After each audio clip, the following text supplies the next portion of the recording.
Friends, here are some points you may consider for your reflection.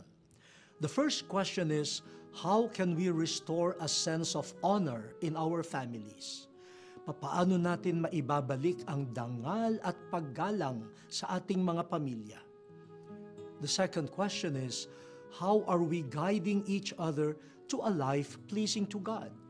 Papaano natin ginagabayan ang bawat isa sa isang buhay na kaaya-aya sa Diyos?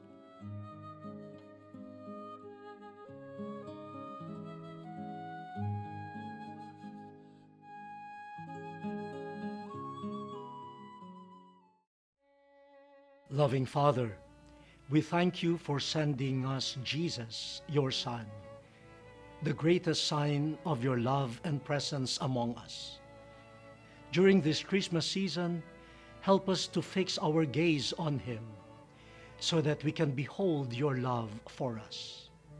In the midst of the ruins and disasters of life, may we cling to him who is the guarantee of your love. And contemplating him, help us to imitate him.